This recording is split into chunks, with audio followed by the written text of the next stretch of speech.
So I got this fish at the store and I thought it was really cool. It's called a Cockatoo Cichlid. And this is the male. He's also got a couple of girlfriends. And one day I was just filming the aquarium and I thought, wouldn't it be cool if I just set up a tank just for them and maybe I could get them to breed? Do I have enough spare parts? Turns out I had plenty of stuff because I'd won this aquarium at a raffle and some filters. I also had some sand and some gravel left over from other things, old piece of driftwood. I started out by just rinsing out the playground sand and the gravel until all the gook ran off the top.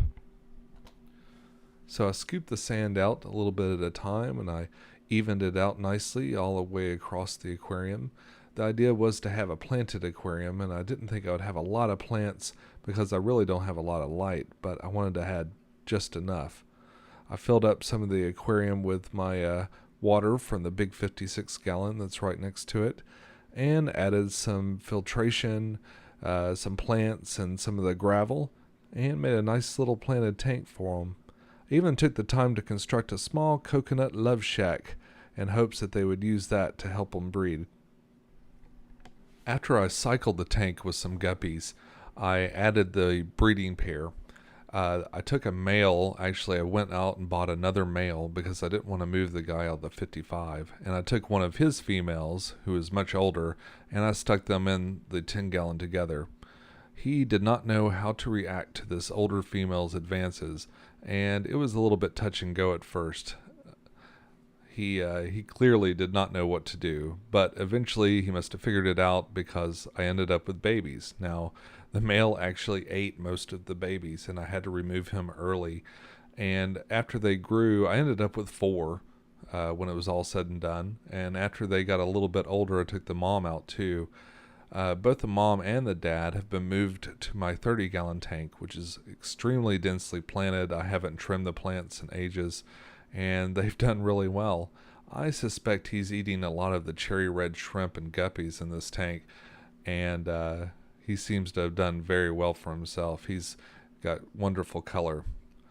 The female is also doing pretty well. She doesn't show herself quite as often as he does, but I have a feeling that I might get some more babies out of these two. I just won't see them until they're much older because it's so densely planted in this aquarium. Now, as to the other male and the other female that I left in the 55, I wondered if they would be able to breed as well as the ones that were off by themselves in the 10-gallon. I see this sort of mating behavior from them a lot, although I've never actually seen the act. You can definitely tell the tides are turned where he's definitely showing a lot of interest and wants to get down, but she just kind of doesn't care. Well, this went on for a long time, and I thought for sure I'd never see any babies, and then I saw her guarding some little tiny fish. Well, I didn't see much of it, and I thought they had all been eaten, and then a few weeks ago, this guy appears. As you can see, he is very well developed, and I suspect it's from the larger aquarium, less people competing for the tiny bits of food that he's managed to acquire.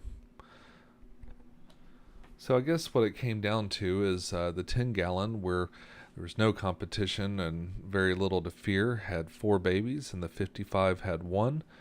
But I'm going to keep trying, and I'll let you know what happens.